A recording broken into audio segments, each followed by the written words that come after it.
All right, guys, welcome. Give it up for Craig Sheffer. All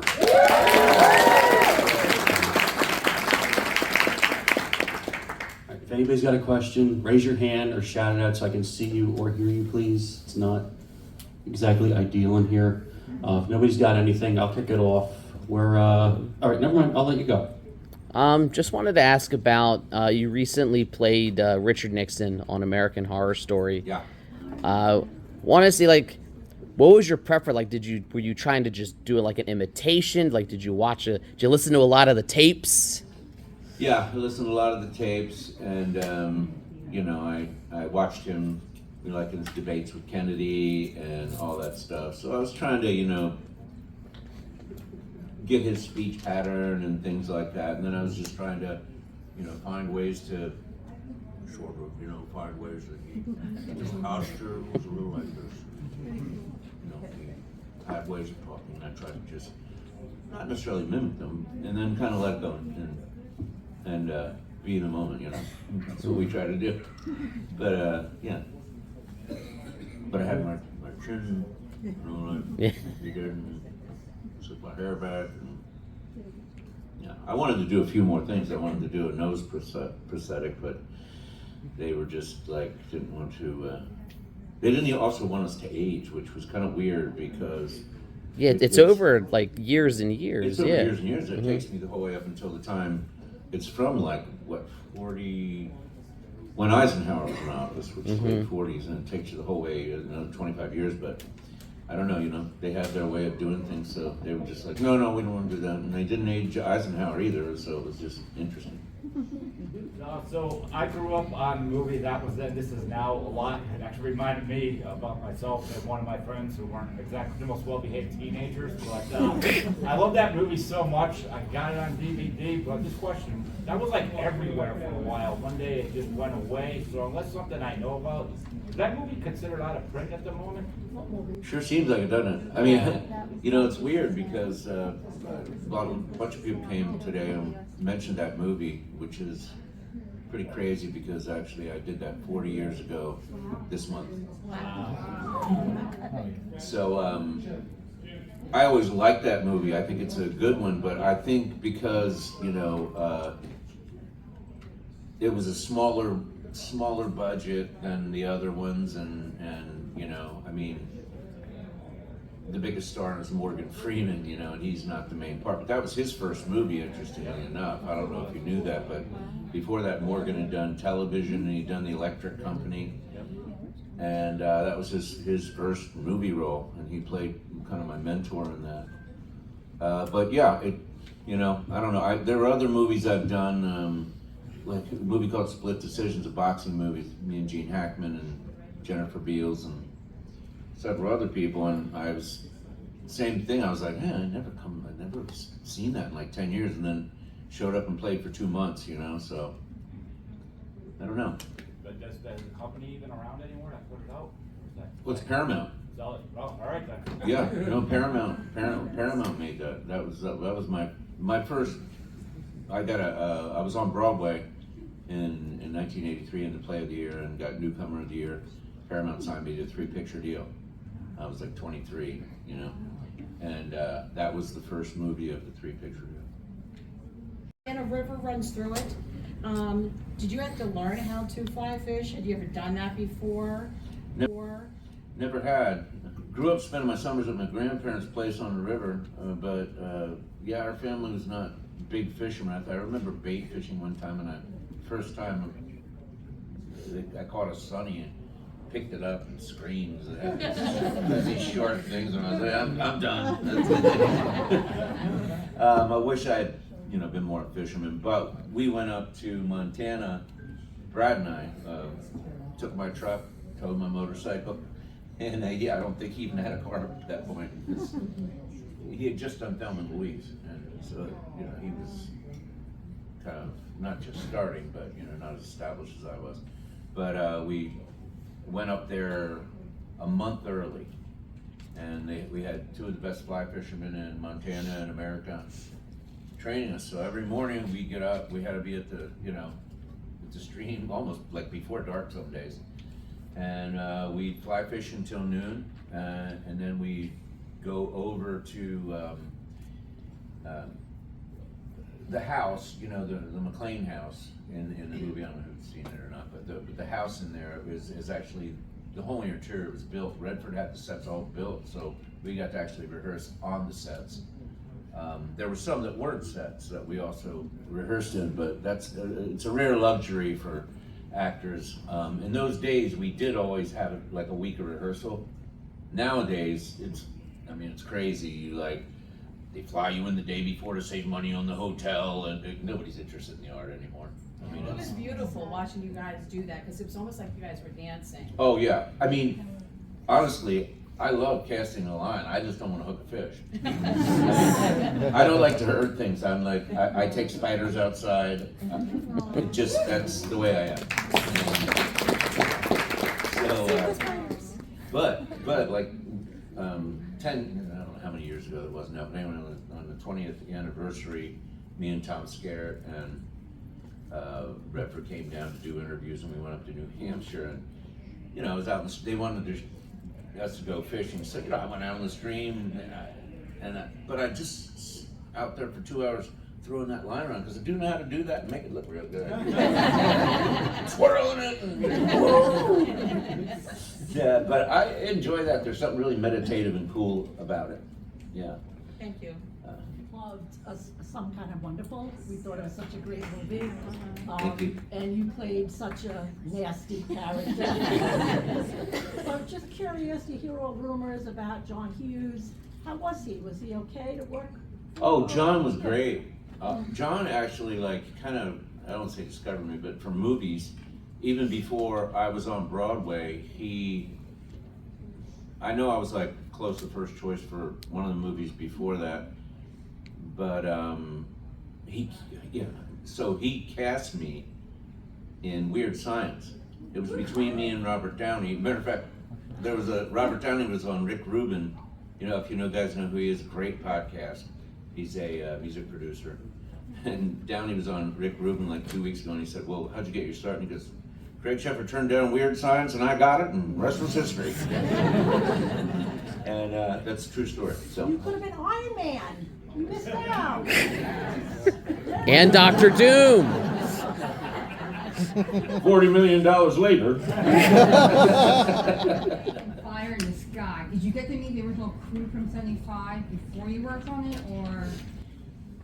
Yeah. Well, no. While we were working on it, all the guys that were part of the crew. This is a UFO movie. I don't know who's seen it or not, but it's a great UFO movie. But it's even the greater part to me is it's literally the most what can I say, consequential abduction story, because you had 6 witnesses, none of whom really liked each other.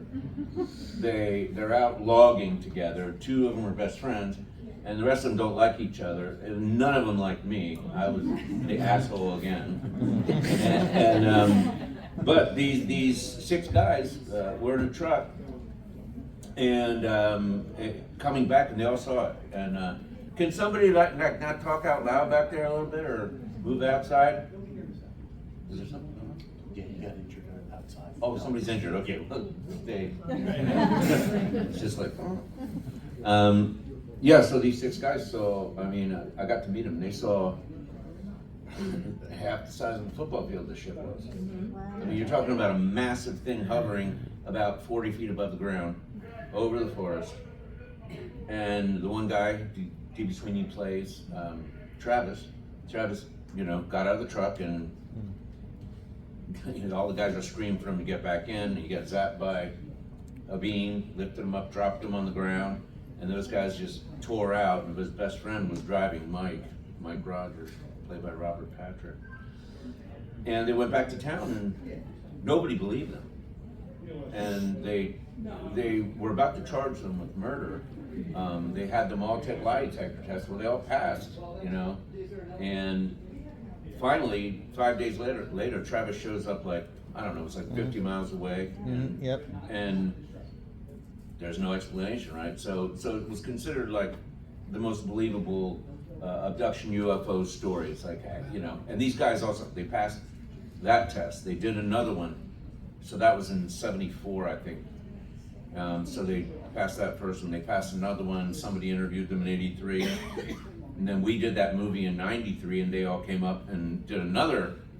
So you're talking about kind of a hard thing to fake and consider pretty real. And if you met Travis, he goes to these things sometimes. He's very, not like a phony or good, he's just a very believable, down to earth. I've had a lot of talks with him about it. It's, yeah, I really like that movie, and especially because I was the only one of the actors at that time that actually believed, because my dad had a close encounter at his work. I'm from actually York, Pennsylvania, a short drive away, and my dad had a close encounter when I was just a kid. I was like 8. He didn't tell me about it until I was out of high school, but he did. So I believe it's real. Wow. What, did I answer the question? That's good, thank you. Okay. So I did not know. I was told actually by the creator Mark Schwann that because the last, I think, 6 shows of season 2, they sent me and Chad off somewhere. Well, they're paying me a lot of money. I mean, they still had to pay me. You know, my contract was for 22 shows or whatever. So I'm like, well, what the hell's going on here? You know, and he said, no, it's just for the storyline, so we can do this and do that. And I was like, well, I'm coming back next year, right? Because I'm financing my own movie, and you know, just let me know here. And he was like, oh no, your character's based on my brother, and never, you know, as long as the series goes, you'll be there. And so I spent a lot of money making a movie that summer, personal money, and like my whole bank account. And he calls me like 2 weeks before we're supposed to show up, and it's like, oh, I got some good news and some bad news. Bad news, you're gonna be killed. This is how we're gonna do it. It's gonna be great, one of the greatest moments in TV history. And I was like, well, thanks, but you remember the conversation we had when I left? And he said, oh no, I don't. Yeah, I said, give me a fucking break. Like, yeah, he's a little Machiavellian kind of guy. But yeah, so it was unfortunate because I loved doing it, and everybody in the cast was sad because we all, well, close, we still are. We do conventions several a year, and yeah, so that's I mean, first of all, right, James Caan, okay, I was 12 in 1972. I remember going to my aunt's house. We always went there for the Academy Awards because they had carpet. Sit on the floor, right? And I remember, watching all those guys, and what a big deal. We went to the movies to see, here's James Caan, the guy from The Godfather, and little Craig Sheffer from York, Pennsylvania, getting to duke it out with him in scenes and shit like that. Man, that was about as cool as it gets. I guess the other thing that's really memorable to me is we did 2 weeks of kind of like River and Stroke. We did a month of fly fishing here. We went and we did a real football camp, and all those guys on the team were actually we shot it at University of South Carolina, the Gamecocks Stadium. And it was a real college day. I'm telling you, 60, 70,000. I played college football at maybe some of you people know it's not that far from here, East Stroudsburg University. So it was really cool, but I got them to, early on, because I was signed like a month before, I got them to call it ESU, Eastern State University, and use our team colors and call them the Warriors. It was the ESU Warriors. So all my guys that, I went to college with, it was like, cool. So that was another aspect that I really loved, and just being in the camp with those guys. All those guys, the side guys were all guys who actually played for the Gamecocks and had just graduated. And then getting to do that scene at halftime, we went in and dive bombed these scenes in the stadium, and I was just out there in my like, this is what I would have wanted to play at a Division I school, and 60,000 screaming fans, and it was all fake, but I pretended it wasn't. One, it's probably Mania, when you were filming Nightbreed. Where was that cemetery? That was right outside of Pinewood Studios in London. So it was, Pinewood Studios, all these giant buildings and stuff like that, and then they have, a bunch of just open fields, little forest, grassy areas, and it actually built that. It was all styrofoam gravestones, and put up the, the big gate that I come through, and That was a styrofoam gate. No, that was a real old gate somebody got, and boy, they shot the shit out of me in that thing, man. I had never had experienced anything like that. I'm trying to think if I don't think I'd ever been shot on film up to that point. But that I had my movie jacket, and they put 28 caps. 28 caps, 28 full charges, or half charge, whatever's the biggest ones. And I mean, they just blew the shit out of me. I was like, that was really cool. I mean, I'd never been shot, and then here it's like 28 at once and just getting blown all to hell. I'm so pissed off because I had that jacket up until about 10 years ago when I moved, and I don't know what happened to it. Yeah, I had two. I had the bloody one and the one, you know. The mover took it. What's that? The movers took it. You never know. What was it like to be like in a triangle with Cronenberg and Clive Barker? It was pretty cool. I mean, I honestly, I didn't know much about Cronenberg, you know. I mean, he did, what was the one with Jeremy Irons? No, Videodrome. Oh, that's right, yeah. Yeah, but I didn't know much about him, and honestly, I was never somebody who read horror or followed horror. I mean, I knew Stephen King, and I had heard about Clive not long before that, because Stephen King had come out in a magazine and said the future of horror is Clive Barker, you know. So they were kind of, you know, new to me in a lot of ways, but it was great working with them both. I had a lot of fun with Cronenberg. He's such a strange man. Sorry. Before we wrap it But up, Craig, you know there is no God. Okay, David, what is there? before we wrap it up, what other projects do you have in the works that you'd like to promote before we head out?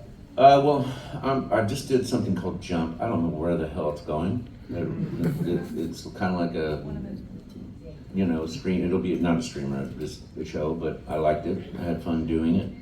And the past year and a half, I haven't done shit because we were on strike and everybody else was on strike, so it's been a dead year, but things are just now picking up again. But I have written over that time, I've written a 200-page streamer about John Wilkes Booth. You know, they just came out with something called Manhunt, which follows from the time he shoots Lincoln till they catch him. Well, mine starts from the time he's born and his childhood. I want to tell this story. Nobody's figured out how to tell the story. All they know is a crazy actor shoots Lincoln, right? Nobody understands why he did it, and I'm gonna show, not explain, I'm gonna show why he did it and the influences that he had, and it's just been freaking great. I do a lot of writing and enjoy that, so keep an eye out for that. What was it called again? Well, I have like 3 titles, but Becoming John Wilkes Booth is what I'm calling it right now. Becoming John Wilkes Booth, or the making of John Wilkes. You know, I want to, you know, Cool. Give that idea some. All right, guys, thank you. Give it up for Craig Sheffer.